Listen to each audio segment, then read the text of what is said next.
Welcome to the ultimate football spectacle. This is Sportivize World Cup Special. Oke, halo teman-teman, ketemu lagi kita di Sportivize dan baru saja berlangsung laga-laga lanjutan matchday kedua World Cup 2026 di grup C dan D, dan kita akan coba mereview beberapa hasil pertandingan ini, dan juga nanti kita akan mencoba memprediksi jalannya pertandingan di grup G dan juga grup H yang akan berlangsung juga setelah ini. Ya, untuk review dan juga prediksi pertandingan grup E dan F sudah saya buat sebelumnya di konten video sebelum ini, dan teman-teman silahkan menonton untuk mengetahui bagaimana pandangan saya terkait dengan akan jalannya pertandingan di grup E dan F. Oke, kita lihat dulu hasil dari pertandingan di grup C, di mana dua tim unggulan yang sebelumnya diunggulkan untuk memenangkan pertandingan di grup ini, yakni Maroko dan Brasil, itu kompak sama-sama menang, di mana Maroko yang bermain lebih awal berhasil mengalahkan Skotlandia dengan skor 1-0. Gol dicetak oleh lagi-lagi Ismail Saibari di menit kedua sepertinya ya, dan ini tentu saja membuat peluang Maroko untuk lolos ke babak 32 besar itu semakin terbuka. Ya, sebenarnya tidak ada banyak hal sih yang ingin saya komentari di pertandingan ini. Laganya juga tidak semenarik yang saya harapkan. Saya tuh berharap kedua kesebelasan ini tuh saling menyerang, tapi temponya memang tidak secepat dari yang saya harapkan sih. Jadi tidak banyak yang bisa saya komentari. Selamat untuk Maroko dengan poin 4. Ini tentu saja semakin memperbesar peluang Maroko untuk lolos ke babak selanjutnya, sementara Skotlandia yang nanti akan berhadapan dengan Brazil sebenarnya belum aman-aman, meskipun Skotlandia mengantongi 3 poin dan bisa saja di akhir klasemen nanti mereka menempati posisi ketiga klasemen akhir. Peluang mereka untuk lolos ke babak knockout sebagai peringkat 3 terbaik kalau hanya memperoleh poin 3 itu cukup riskan menurutku ya. Cukup riskan karena di grup-grup lain mungkin akan adalah tim yang bisa memperoleh poin 4 dan mereka tetap berada di peringkat ketiga. Jadi ini cukup riskan, meskipun peluang untuk lolos masih tetap ada ya, masih tetap ada. Tapi paling tidak kalau mereka ingin menjamin posisi mereka lolos ke babak 32 besar, itu mereka harus menahan Brasil paling tidak ya, menahan seri Brasil sehingga mereka juga memperoleh poin 4, dan tentu saja tidak menutup kemungkinan dengan poin itu mereka bisa saja jadi runner up ataupun juga tetap berada di posisi ketiga ya.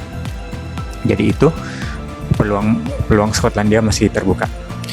Oke, di laga selanjutnya yang mempertemukan antara Brasil melawan Haiti, Brasil menang 3-0 lewat gol dari Vini dan juga 2 gol dari Da Costa ya, yang semuanya tercipta di babak pertama. Ya, lagi-lagi pertandingan ini seru, berjalan berat sebelah, khususnya di babak pertama. Brasil tentu saja tetap mendominasi dengan permainan, mencoba bermain cepat, dan memang cukup sulit sih bagi Haiti untuk meladeni permainan Brasil. Secara level permainan memang beda, tapi saya menemukan beberapa kesalahan elementer yang masih saja dilakukan oleh Brasil, di mana mereka masih sering salah umpan ya, sering salah umpan, dan itu juga sudah terjadi di di pertandingan sebelumnya ketika Brasil menghadapi Maroko ya, dan hal seperti ini sepertinya belum bisa dimanfaatkan atau belum bisa dibenahi oleh Carlo Ancelotti. Dan ya, salah satu kabar buruk juga bagi Brasil karena Rafinha itu harus ditarik di pertandingan ini karena dia mengalami cedera. Semoga Rafinha tidak mengalami cedera yang serius. Ini saya juga ketar-ketir ya karena Rafinha merupakan pemain Barcelona dan semoga tetap bisa fit dan tetap bisa kita nikmati penampilannya di laga-laga selanjutnya di Piala Dunia ini. Selain itu juga memang sih secara defense Brasil saat ini pertahanannya itu tidak kebobolan, berhasil clean sheet, tapi di babak kedua ketika Haiti mencoba bermain lebih terbuka dan lebih menyerang, itu Brasil juga terlihat kewalahan ya dari sisi defense. Cuman memang Haiti ini tidak mampu mengkreasikan berbagai peluang yang mereka dapatkan untuk menjadi gol kemudian, sehingga skor 3-0 ini bertahan hingga pertandingan berakhir. Ya, berhasil menang, tapi sekali lagi menurutku apa yang mereka tampilkan meskipun selisih golnya 3, tapi Brasil belum teruji menurutku di World Cup ini. Ya, coba nanti kalau di babak knockout mereka bertemu dengan lawan-lawan berat seperti Amerika Serikat yang permainannya cukup luar biasa ya sepanjang turnamen World Cup ini, ataupun tim-tim yang bermain cepat seperti Jerman misalnya, seperti Argentina, saya rasa Brasil akan mengalami kesulitan untuk bersaing dengan tim-tim ini. Nah, dengan hasil ini Brasil memimpin klasemen dengan sama-sama mengantongi 4 poin, cuman mereka unggul selisih gol dengan Maroko, dan di matchday terakhir Brasil akan bertemu dengan Skotlandia. Nah, ini menarik nanti di matchday ketiga, di mana mungkin klasemen akan diperebutkan antara Brasil dan Maroko. Brasil sedikit diuntungkan karena mereka sudah memiliki keunggulan jumlah gol yang jauh lebih banyak, dan Maroko juga sih saya melihat mereka juga punya beberapa tantangan untuk penyelesaian akhir. Tapi menarik untuk kita nantikan bagaimana kiprah dari Maroko nanti ketika bertemu dengan Haiti di pertandingan terakhir. Apakah Maroko bisa mencetak lebih dari 3 gol dari yang dihasilkan oleh Brasil, atau seperti apa? Ataukah Maroko hanya akan bermain aman untuk berupaya untuk memenangkan pertandingan dan kembali bertahan?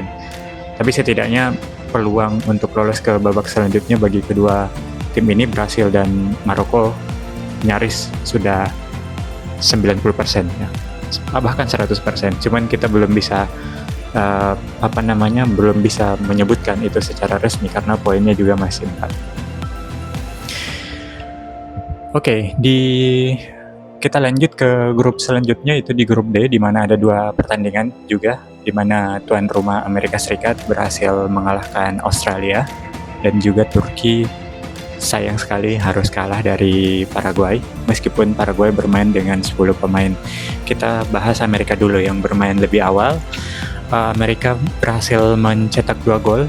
Yang membuat saya impress dengan permainan Amerika ini adalah mereka bisa bermain cepat ya, tidak menurunkan agresivitas permainan mereka, meskipun kapten mereka Christian Pulisic itu tidak bermain, tapi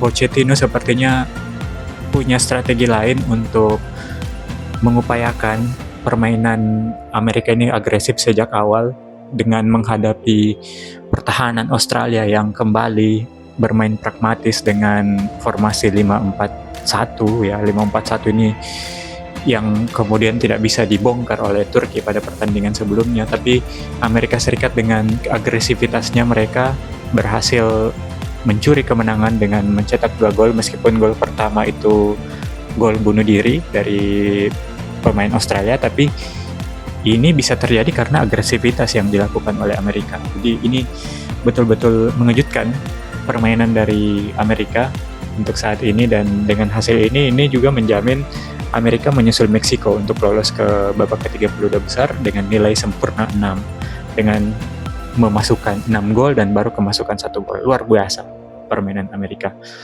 Sementara Australia meskipun kalah tetap masih memiliki peluang, apalagi di partai terakhir akan berhadapan dengan Paraguay. Ya, menarik nanti kita saksikan siapapun yang akan memenangkan pertandingan di partai terakhir ini antara Paraguay dan Australia secara otomatis akan mendampingi Amerika ke babak selanjutnya. Ya, kemudian kita lanjut ke partai Paraguay melawan Turki.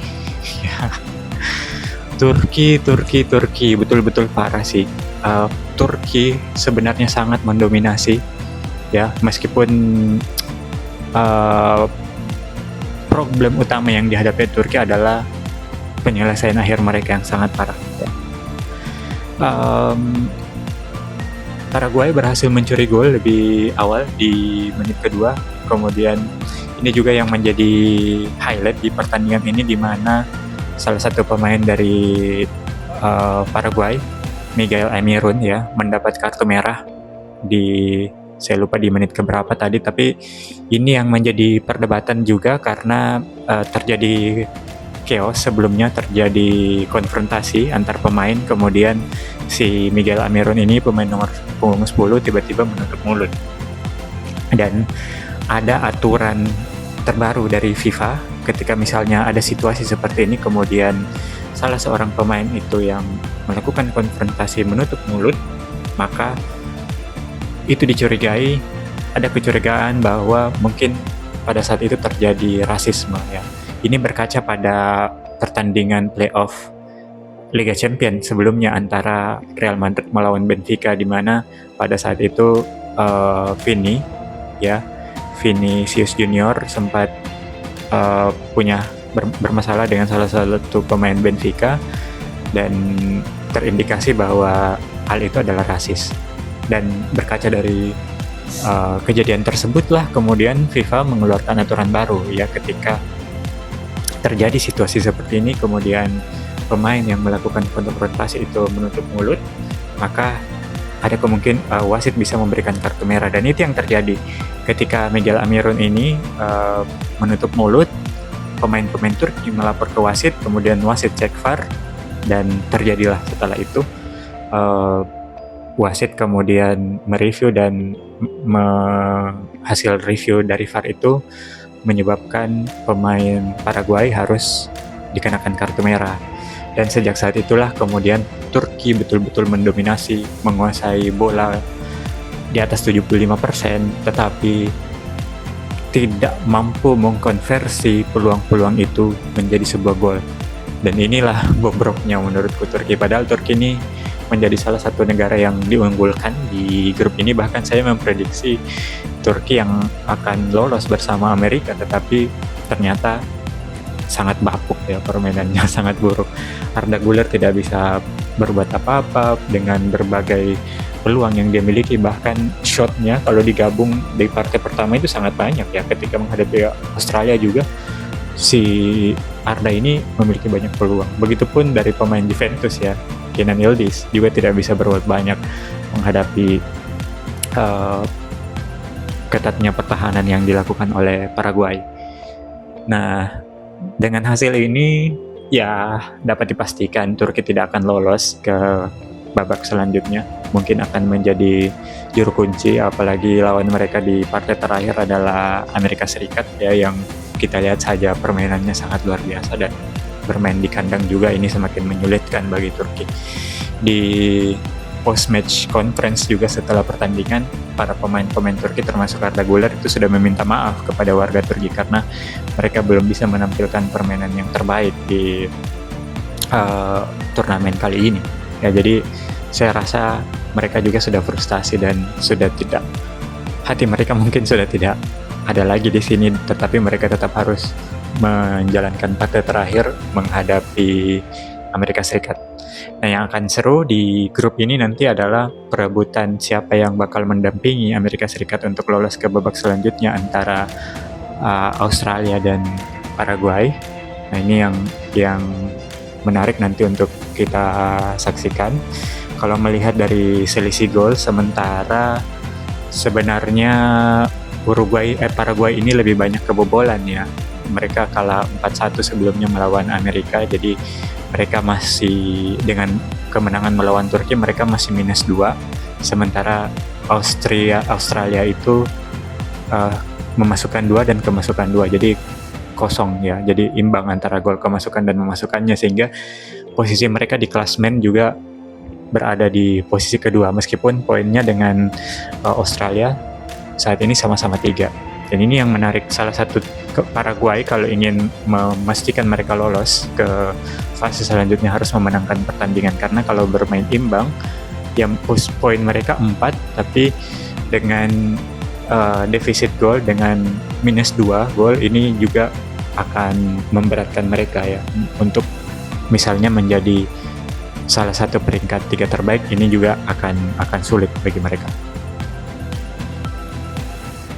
Oke, selanjutnya setelah mereview pertandingan tadi, kita coba akan prediksi 4 laga yang akan berlangsung di grup G, di mana ada Belgia berhadapan dengan Iran, kemudian Mesir akan menghadapi Selandia Baru. Di partai awal, 2 partai awal di grup G ini ya semua tim bermain imbang ya, di mana Selandia Baru bermain imbang dengan Iran dengan skor 2-2, kemudian Belgia juga bermain imbang melawan Mesir dengan skor 1-1. Dulunya saya menjagokan Belgia yang akan memenangkan pertandingan di sini, tetap yang akan memimpin klasemen, tapi ternyata mereka bisa ditahan imbang oleh Mesir.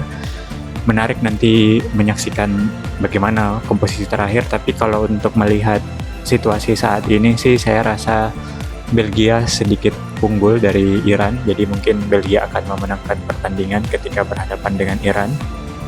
Apalagi ya situasi yang dihadapi oleh timnas Iran ini cukup sulit, sehingga mereka akan kesulitan sepertinya untuk bisa memenangkan pertandingan. Tapi tidak menutup kemungkinan juga dengan semangat juang yang mereka miliki, kalau mereka bisa menahan imbang Belgia ini sangat-sangat luar biasa. Tapi Belgia berada di atas dengan pengalaman mereka juga, peringkat FIFA-nya juga mungkin jauh lebih baik. Jadi Belgia yang akan memenangkan pertandingan.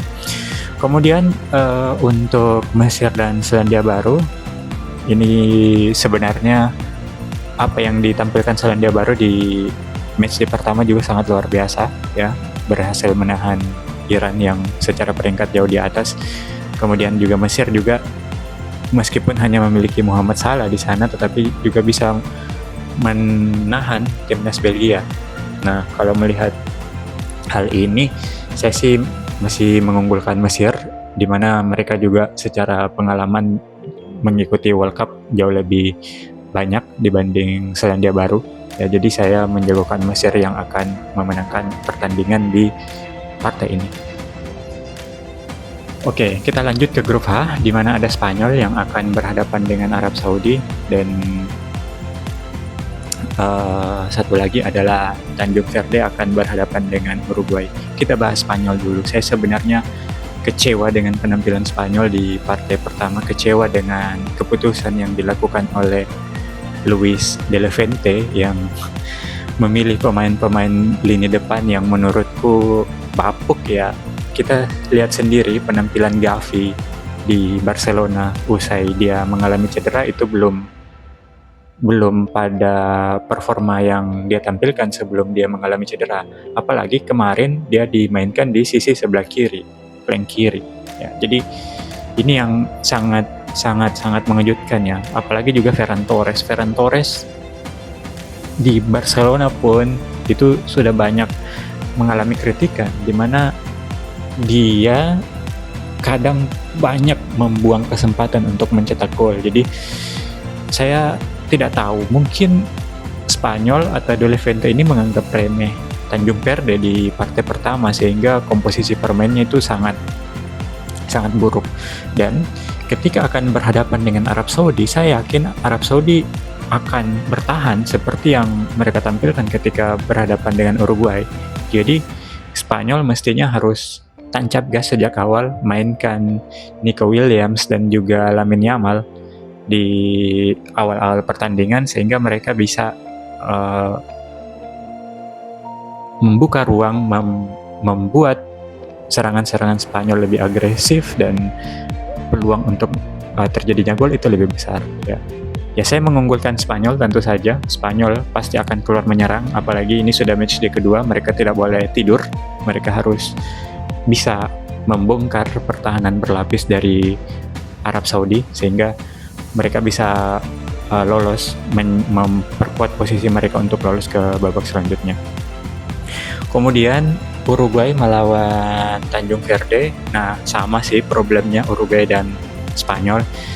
Tanjung Verde lagi-lagi akan bertahan dan tentu saja Uruguay harus mencari solusi kira-kira strategi yang bisa mereka lakukan untuk bisa membongkar pertahanan berlapis yang ditunjukkan oleh Tanjung Verde seperti pada saat menghadapi Spanyol. Itu mereka harus bongkar, dan ya Uruguay sudah punya pengalaman ketika menghadapi Arab Saudi ya.